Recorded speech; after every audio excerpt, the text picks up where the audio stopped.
चलो, ये टॉपिक का नाम क्या हम लोग का, auto reversal from the composite scheme. Auto reversal मतलब जैसा 150 लाख का लिमिट है या 75 लाख का लिमिट है, तो तुम जिस मोमेंट में लिमिट को पार करोगे, तुमको उस मोमेंट से स्कीम से तुम बाहर निकल जाओगे। जिस मोमेंट में, जैसे हम क्या बोले, जब तुम्हारा बिजनेस शुरू हुआ था, तुम्हारा 2 लाख 5 लाख का सेल है, तो तुम क्या सोचे 75 लाख का लिमिट तो बहुत ज़्यादा है, बाप दादा में पार नहीं कर सकेंगे 75 लाख रुपये, लेकिन तुम्हारा नसीब चमका तो क्या एक ही साल में तुम क्या पार कर गए। तो दिसंबर अप्रैल में शुरू किया, दिसंबर जनवरी तक क्या है 75 लाख का पार। तो जिस मोमेंट में पार होगा, मान लो 17 जनवरी में हुआ और फिर 18 जनवरी का कोई आदमी आया बोला 5 लाख का दीजिए, जिससे तुम क्या हो गए, पार हो गए पूरा पूरी, तो फिर तुमको क्या लेनी होगा, रेगुलर स्कीम। देखो वही बात बुक में लिखा हुआ, फ्रॉम द मोमेंट, देखो क्या लिखा हुआ, the scheme shall not be applicable, the scheme shall not be applicable from the moment at which his aggregate turnover during the current financial year exceed ₹150 lakh. तो जैसे ही तुम्हारा पार हो जाएगा, तुमको ट्रांजैक्शन 150 लाख से तुमको फिर नॉर्मल स्कीम में चले जाने होगा। देखो नीचे क्वेश्चन है, बहुत जबरदस्त क्वेश्चन बनाए लो। बोला एक से एक डीलर है जो ऑप्ट क्या किया था, बोलो composite scheme. His aggregate turnover is 148 lakh on 27 November. The next customer purchase goods of ₹5 lakh.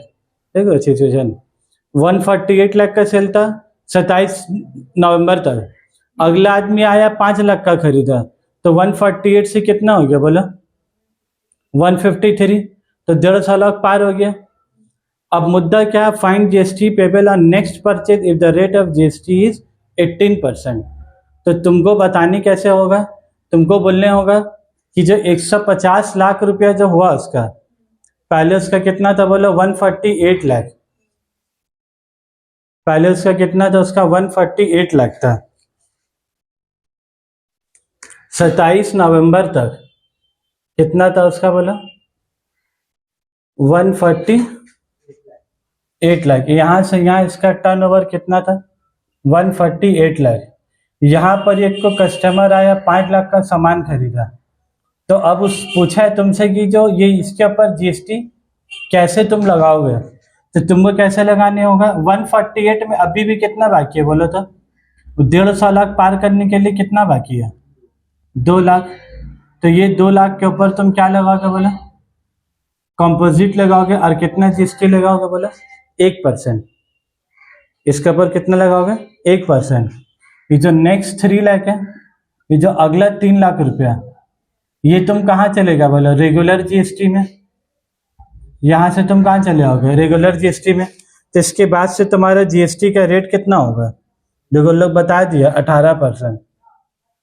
तो तुम बोलो 2 लाख का 1% कितना होगा, 2 लाख का 1% कितना होगा, 2000 रुपया है ना, और 3 लाख का 18% कितना होगा, 36,000 रुपया। तो तुमको यही जीएसटी क्या बोला था कैलकुलेशन करने के लिए, क्या पूरा पूरी 5 लाख के ऊपर में 18% हो जाएगा, क्या पूरा पूरी 5 लाख के ऊपर में 1% हो जाएगा।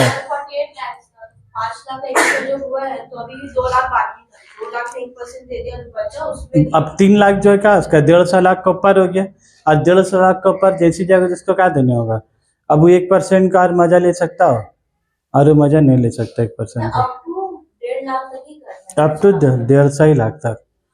उसके बाद तुमको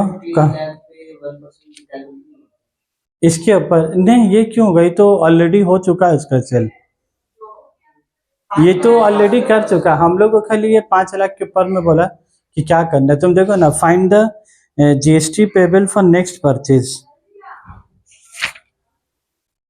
ठीक है, देखो find GST payable on next purchase, जो नेक्स्ट परचेज जो 5 लाख रुपया, खाली उसी के ऊपर तुमको जीएसटी क्या है, ठीक है। उसके बाद हम लोग करेंगे फीचर्स ऑफ कॉम्पोजिशन स्कीम, ये भी तुम्हारा बहुत इंपॉर्टेंट चीज़ है, फीचर्स ऑफ, ये सब एग्जाम पॉइंट ऑफ व्यू से बहुत इंपॉर्टेंट है। उसका भी वीडियो हम छोटा ही अलग से